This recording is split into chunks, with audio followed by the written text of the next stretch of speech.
Gobierno de México.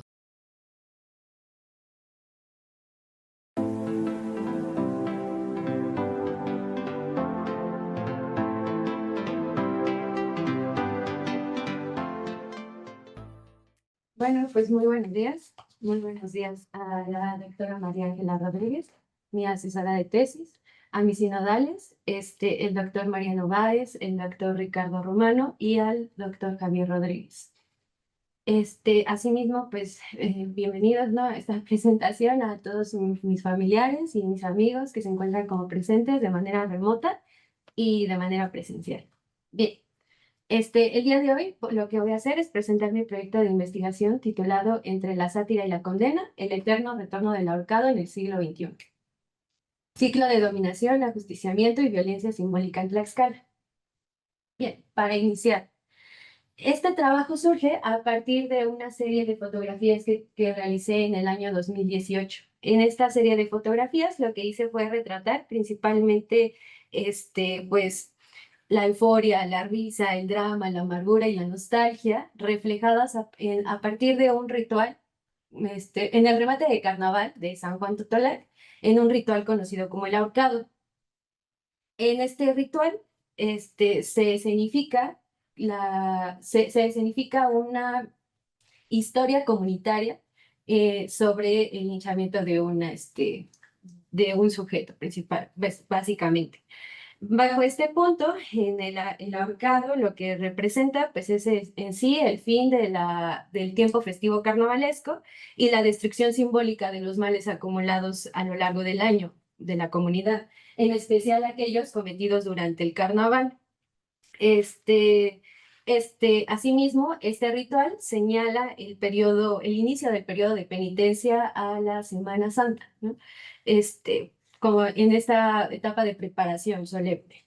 Bien, cuando yo observé por primera vez este ritual, causó en mí como un profundo interés e inquietud, y pronto me percaté que este fenómeno, bueno, es más, este ritual se entrelazaba con fenómenos mucho más amplios y complejos, como el drama social, el lenguaje, los aspectos simbólicos y caóticos, la dominación y la resistencia. Esto reflejado a partir, pues, el uso de la violencia simbólica como un espacio,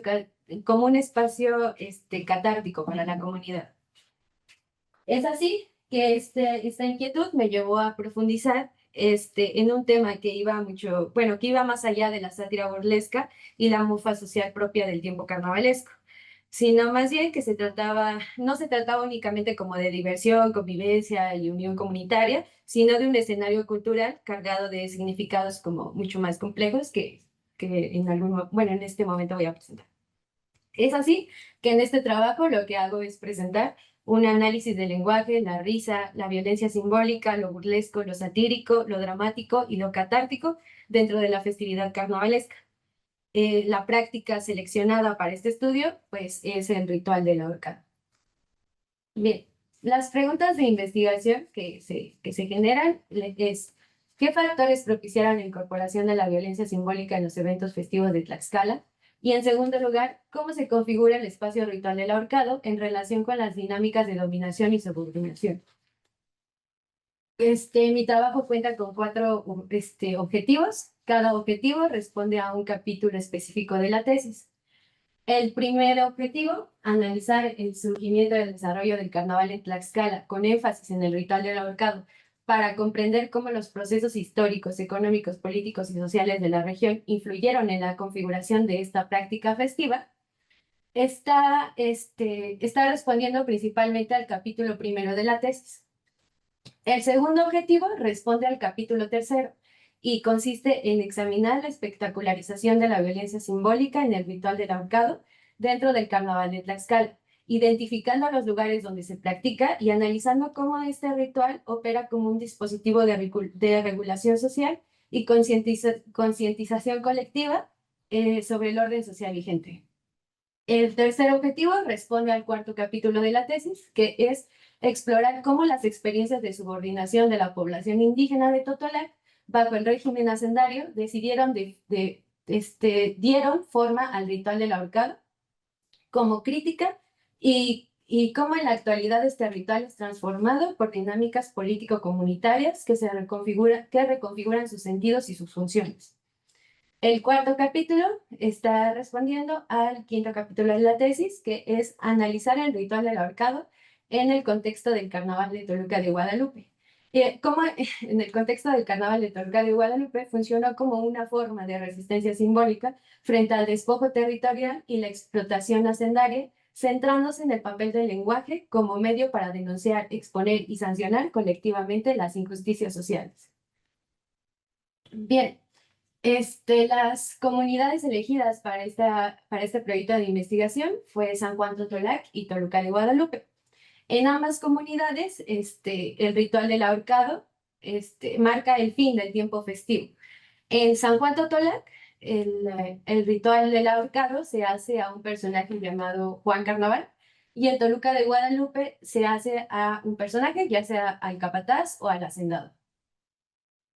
Bien, las razones por las cuales yo elegí la, la horca Juan Carnaval es que en un primer lugar, en San Juan Totolac tuve mi primer acercamiento al ritual. Este fue el primer lugar donde yo presencié el ritual, lo que me permitió identificar su riqueza simbólica y su función como juicio comunitario. La segunda razón es por la expresión simbólica. Y es dado que el ritual expone mediante la risa, la sátira y el lenguaje sexualizado aspectos ocultos de los individuos para sancionarlos simbólicamente a través del sacrificio. El tercer punto es por la dinámica comunicativa. La configuración social de Totolac permite observar cómo se genera la comunicación verbal y no verbal, que transmite mensajes efímeros pero significativos. Y ya por último, por el pasado de subordinación y transformación de los elementos de opresión.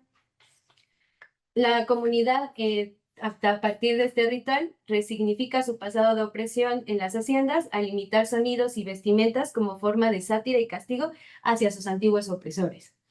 En esta comunidad se cuenta una primera versión del ahorcado, que es prácticamente un indígena de Totolac escapa junto con una española, se enamoran, huyen juntos, pero al final los españoles esto no lo permiten, como que no era muy bien visto. Entonces los encuentran y al momento que los encuentran, ahorcan al indígena de Totolac.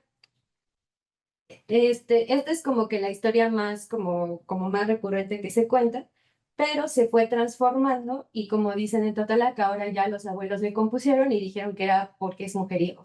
Y es así que describen al ahorcado, o sea, que es ahorcado a Juan Carnaval porque es mujeriego, coqueto, irresponsable, conflictivo,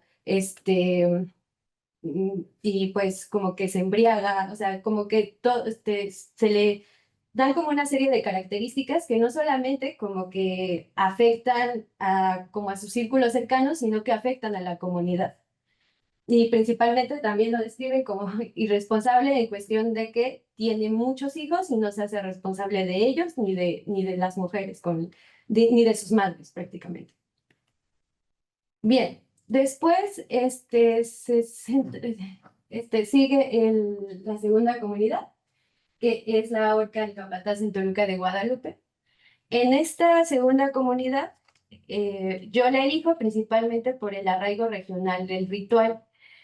En esta comunidad es muy reconocida en el estado por haber sido es muy reconocida como por su carnaval. No solo por la danza en sí, sino por su estructura en general. La danza fue organizada como por una maestra, como en esta disciplina, que organizó los sones y la música y como los pasos de baile para las presentaciones que se iban a hacer en el estado y fuera del estado. También había un músico dentro en la comunidad que lo que hizo fue recopilar la información como de la información como de la música de los pueblos aledaños del carnaval para poder escribirla.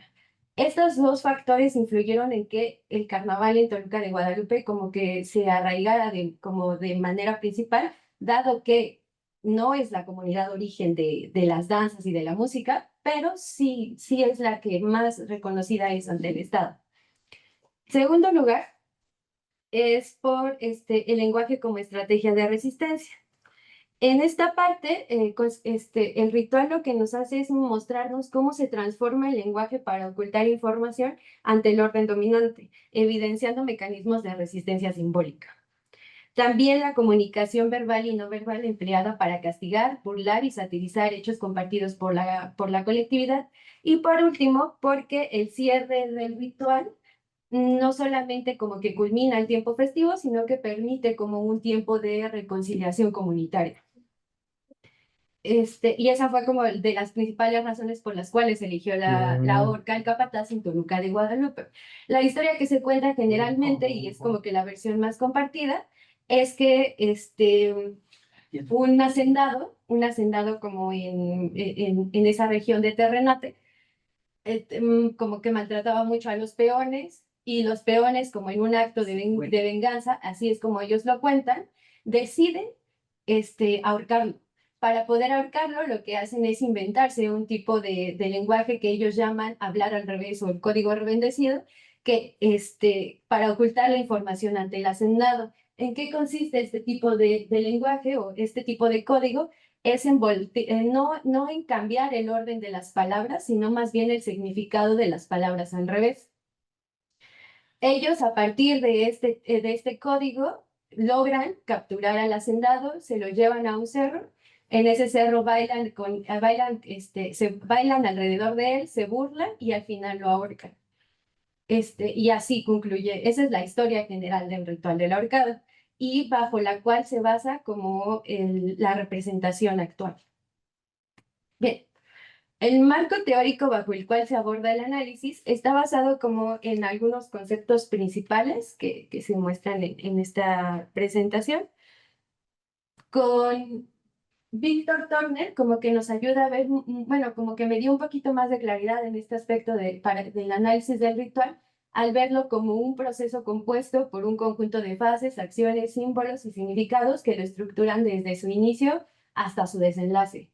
Al mismo tiempo, los conceptos de Raymond Williams y de María Ángela Rodríguez nos permiten analizar cómo ciertas prácticas de tradiciones hegemónicas españolas son retomadas y resignificadas por las poblaciones subalternas y otorgadas con un nuevo significado.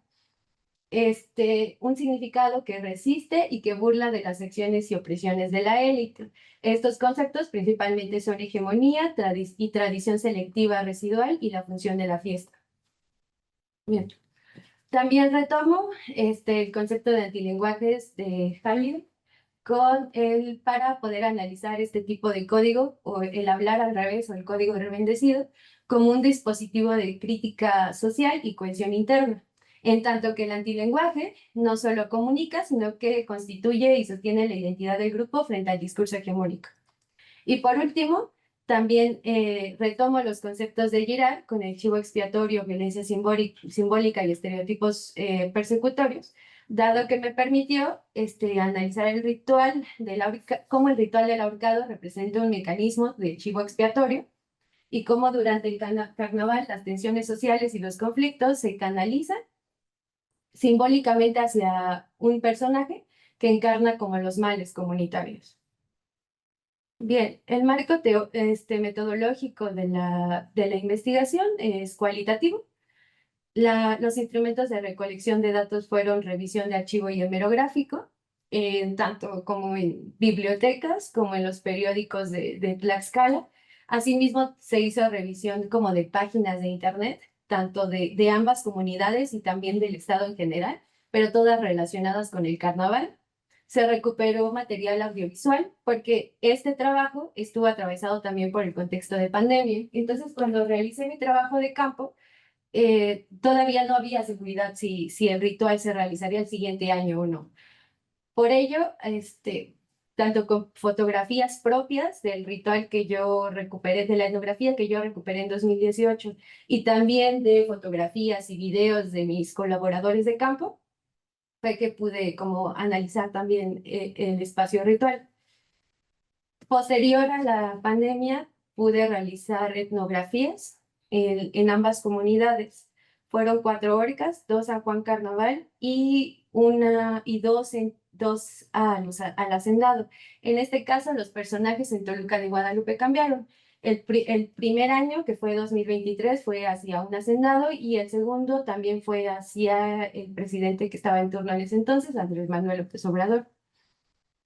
Estos tipos de etnografías se realizaron desde un enfoque multisituado, considerando que ambas comunidades no se entienden como entidades aisladas, sino que son parte como de redes de globalización que inciden en su cultura, economía y vida comunitaria en general.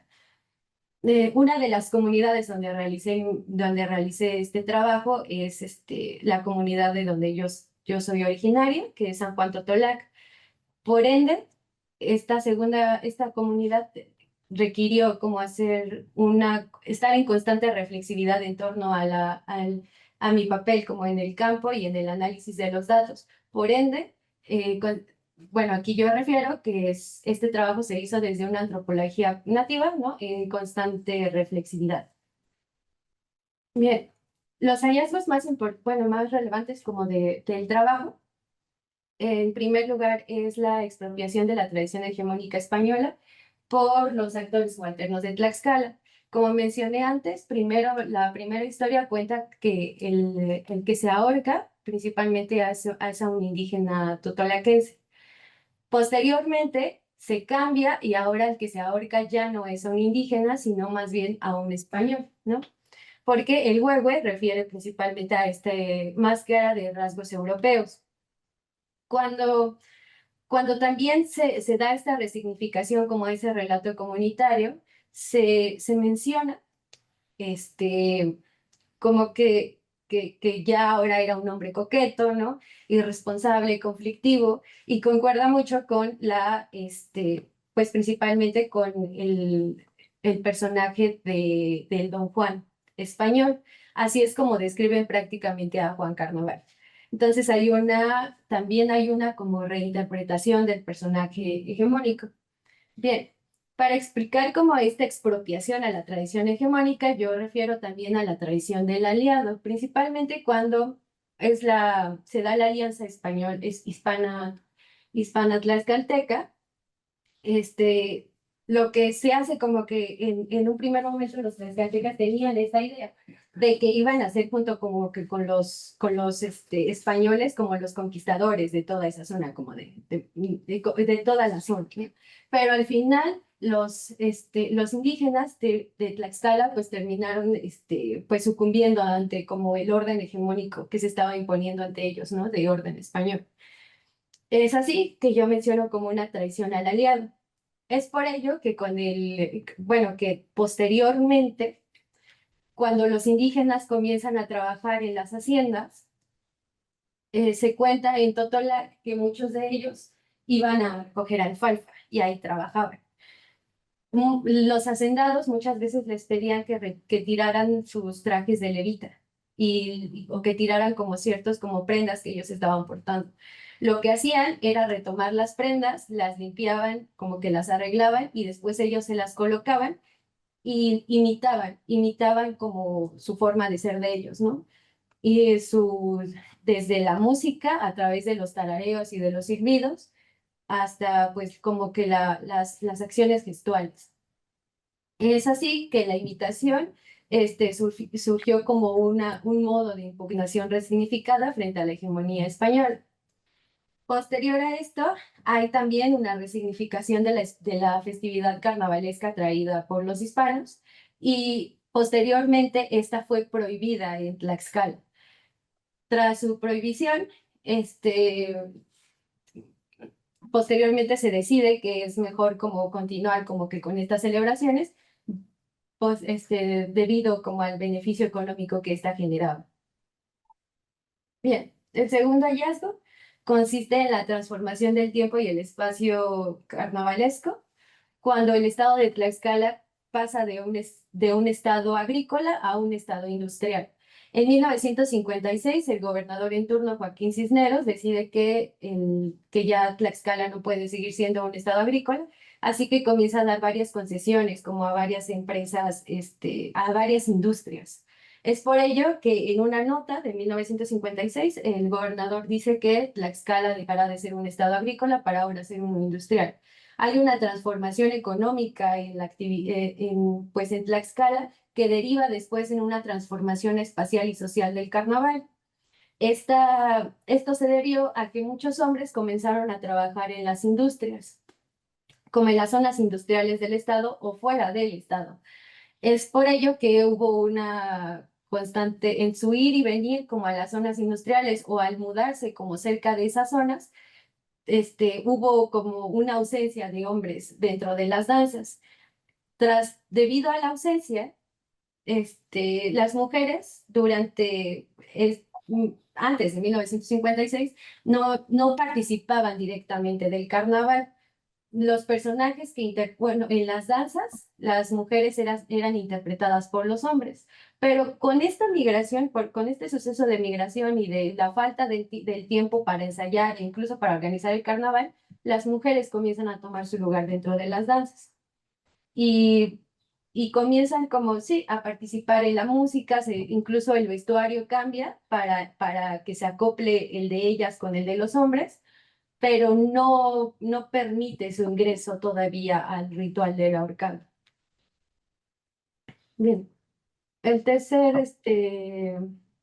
hallazgo es la comunicación verbal y no verbal dentro del ritual del ahorcado como una estrategia de impugnación frente al orden dominante. En San Juan Totolac, principalmente esta comunicación se dio a partir de la imitación de la música de origen europeo, como lo había mencionado, a partir de silbidos y tarareos. También, pues, con el uso de las vestimentas, a través de los objetos también, porque se comenzaron a realizar máscaras con diseños o imágenes de origen europeo, ¿no? Como que con fisionomía europea. Como estas, Ujú.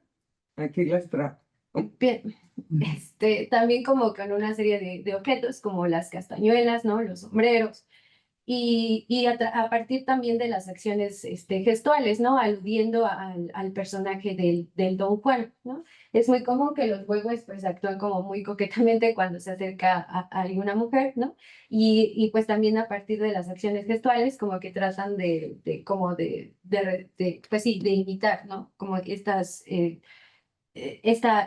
bueno, este personaje como de origen español.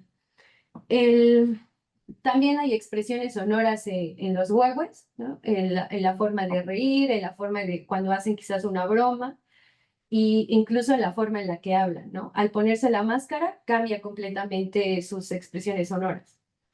Del lado de Toluca de Guadalupe, como lo mencioné, se encuentra pues el antilenguaje, que es conocido como el código rebendecido, donde principalmente cambia el significado de las palabras, más no su orden, ¿no? Más no el orden de las palabras como tal.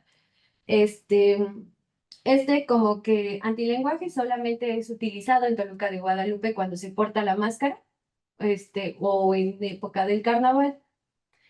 Cuando algún danzante trata de usarlo fuera del tiempo pues sí es como que criticado, cuestionado de la comunidad, ¿no?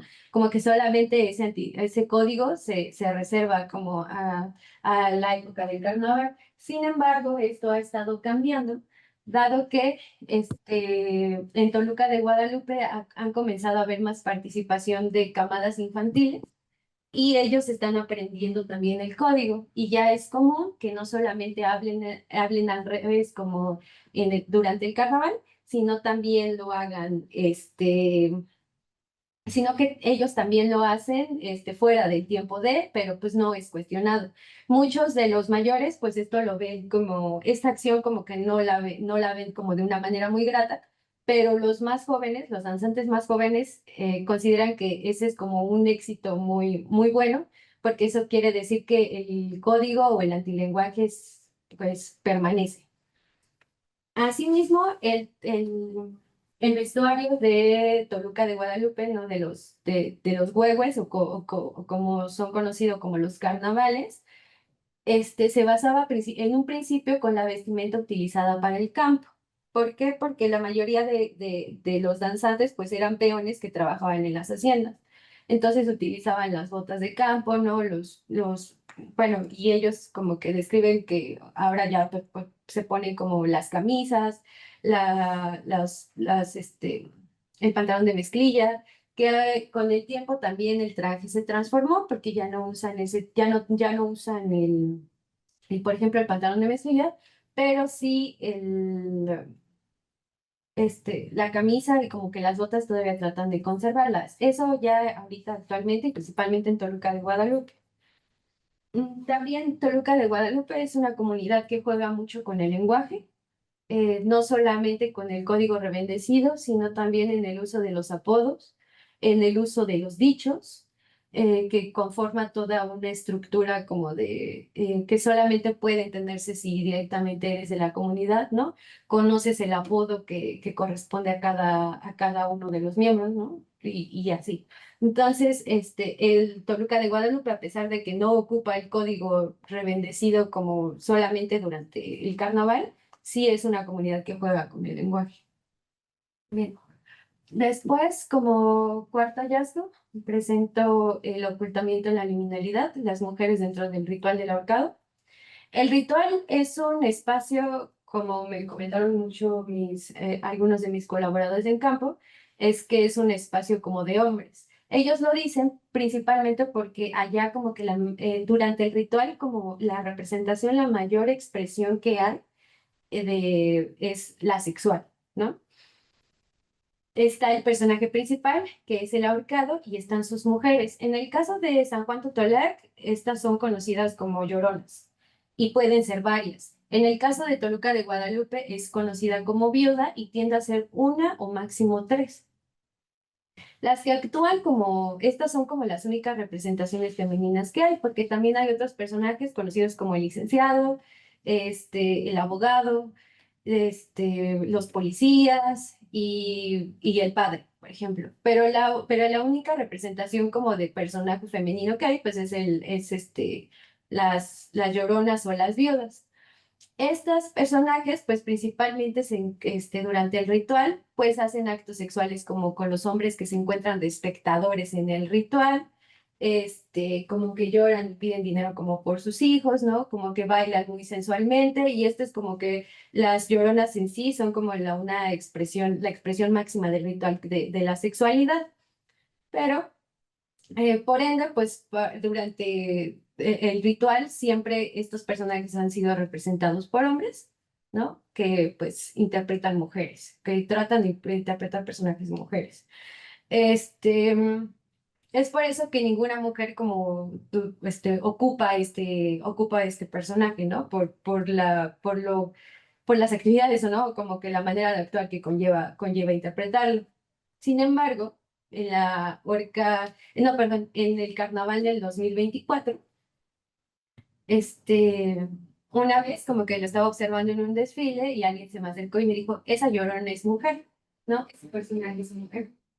Y yo no, como que era con el ruido del desfile, ¿no? Como que la música y como que los sonidos es difícil como percatarse a primera vista, pero sí.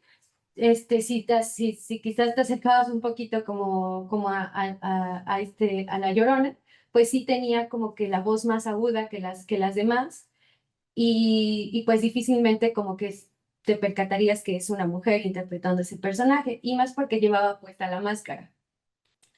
En ese momento me di cuenta que, pues, que el personaje de La Llorona, que se nombra a sí misma como la prostituta, trató de imitar la vestimenta de los hombres vestidos de mujeres, trató de imitar la manera de hablar de los hombres vestidos de mujeres y trató de imitar también la manera de actuar. Trató de hacer como ella, como que le escuchaba que decía como que trataba de hacer como movimientos más toscos, ¿no? O engrosar la voz, pero al mismo tiempo tratar de hacer el tono de mujer, que haría como un hombre, ¿no? La vestimenta, ¿no? Obviamente ocultó su rostro bajo una máscara debido como este, como a la repercusión social que esto podría recibir, ¿no? Porque los hombres que se visten de mujeres no tienen repercusión social como tal después del carnaval, pero las mujeres que interpretan estos personajes, sí. Entonces, por ende, trató como de ocultarse, dentro de, a pesar de que se dice que el carnaval como que es un tiempo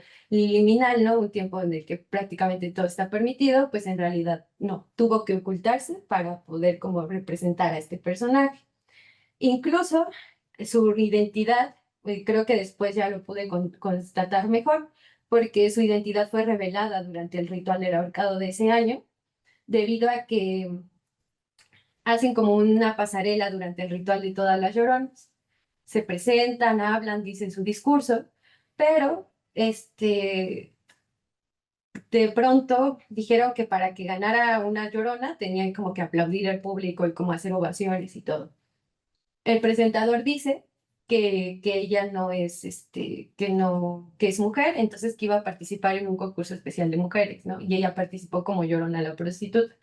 En ese momento como que toda la gente que estaba ahí como que viendo el ritual, de repente se silenció completamente todo, ¿no? Nadie aplaudió, nadie dijo completamente nada.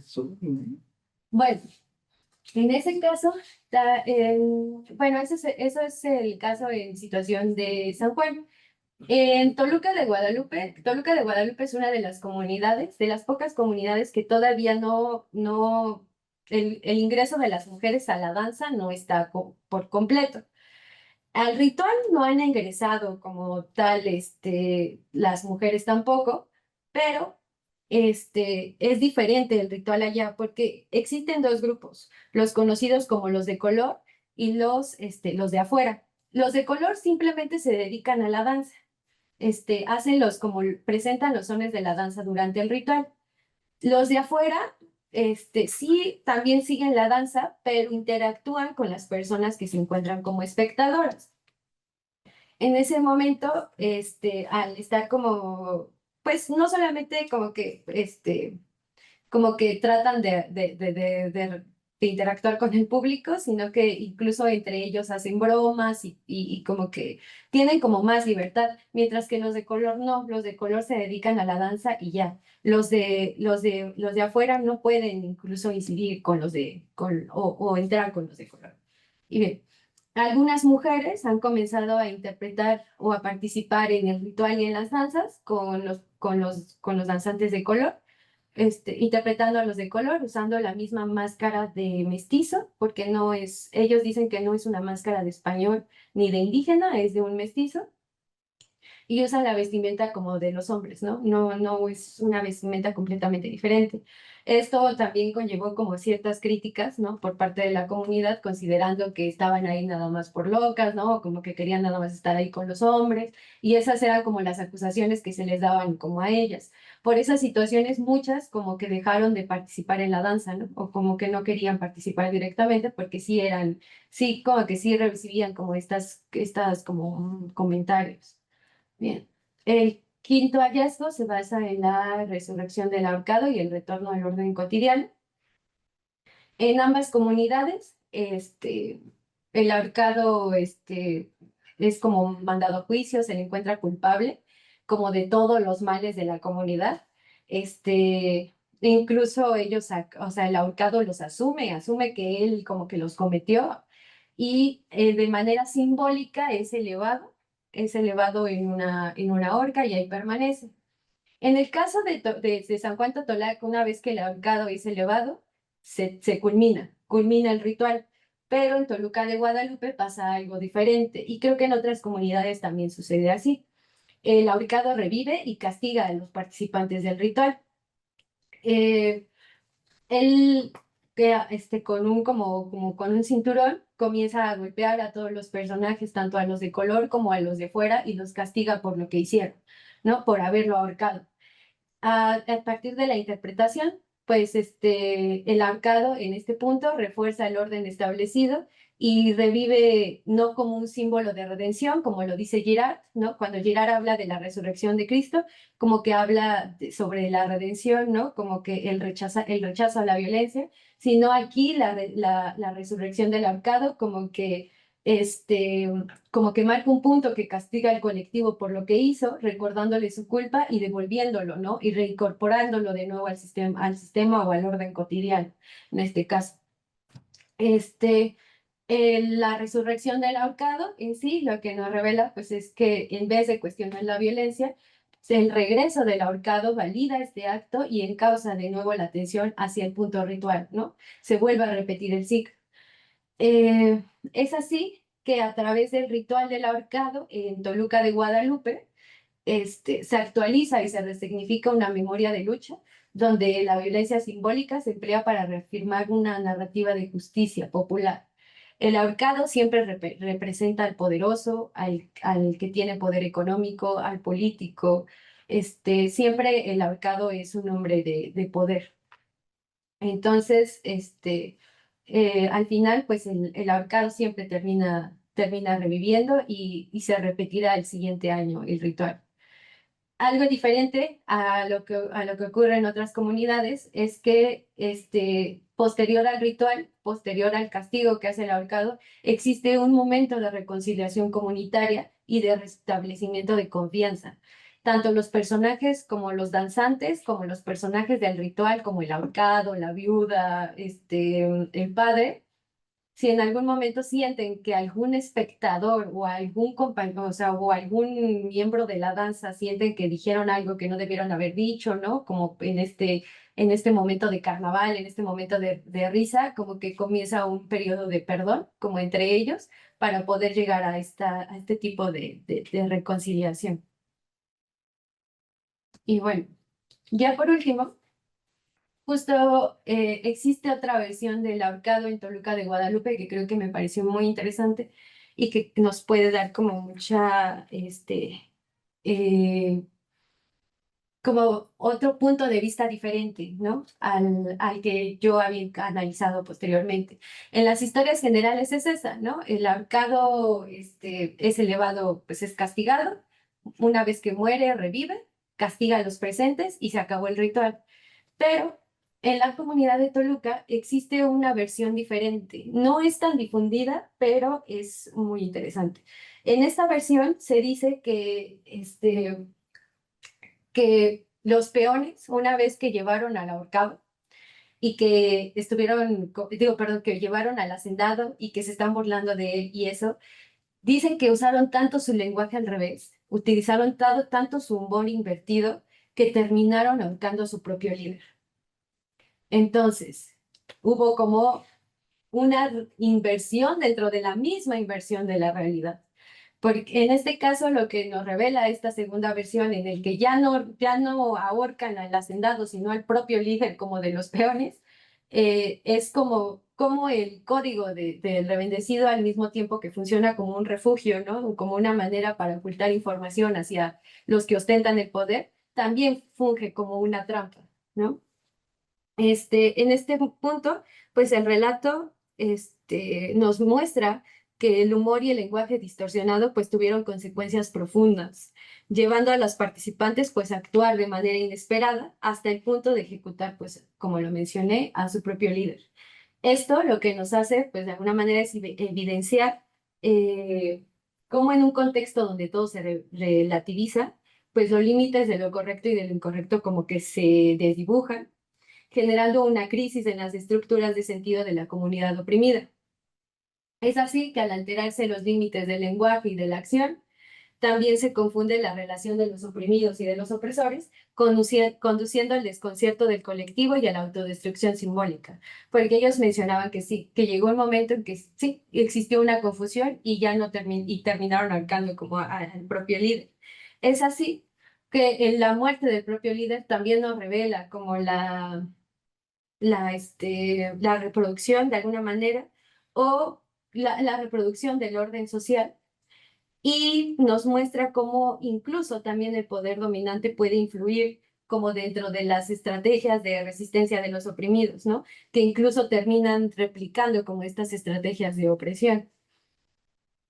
Esta como revelación, ¿no? Como de la muerte del propio líder, también concuerda como con algunos planteamientos de Godelier, donde nos dice que sobre el consentimiento, ¿no? Hacia el orden hegemónico.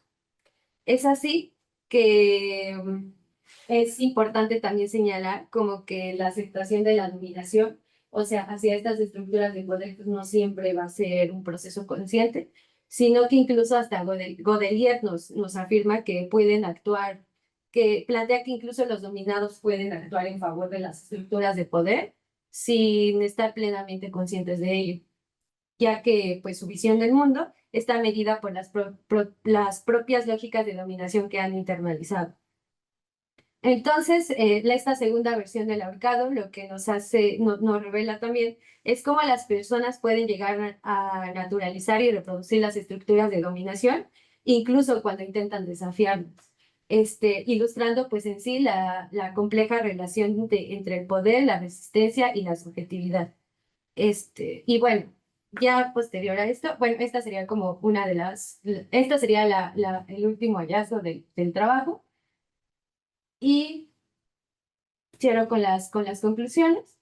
Al final, este trabajo de investigación pues abordó un análisis del ritual del ahorcado en Tlaxcala dentro del contexto de la festividad carnavalesca, con un enfoque en la violencia simbólica, la ritualidad y la resistencia comunitaria.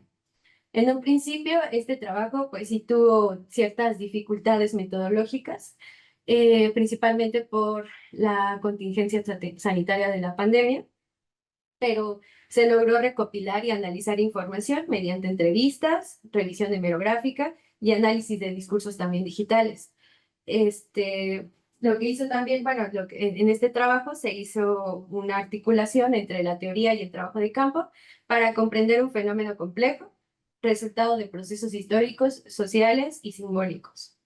Bien, en las conclusiones, pues es que la violencia simbólica marca un cierre en el ritual, dado que constituye un acto simbólico de castigo y de denuncia cargado de memoria colectiva, sátira social y crítica al orden social dominante.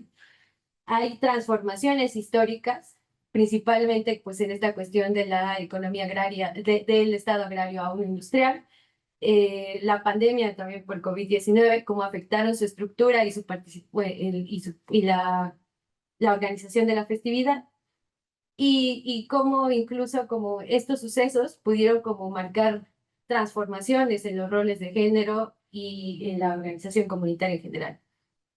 Sobre resistencia simbólica, considerando cómo ha existido como una resignificación de las tradiciones hegemónicas españolas y también cómo la imitación y el disfraz y el uso como también del lenguaje han, pues, han convertido, no, principalmente la imitación, el disfraz y el uso de máscaras, pues se han convertido como en elementos, han convertido elementos hegemónicos en instrumentos de crítica social.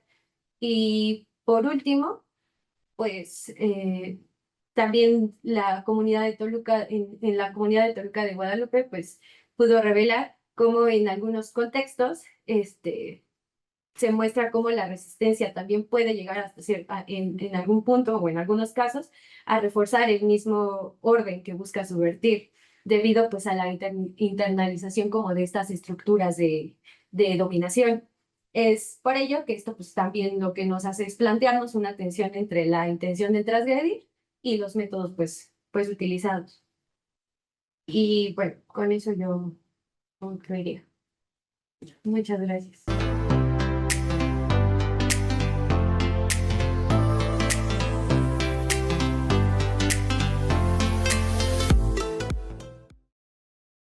Gobierno de México.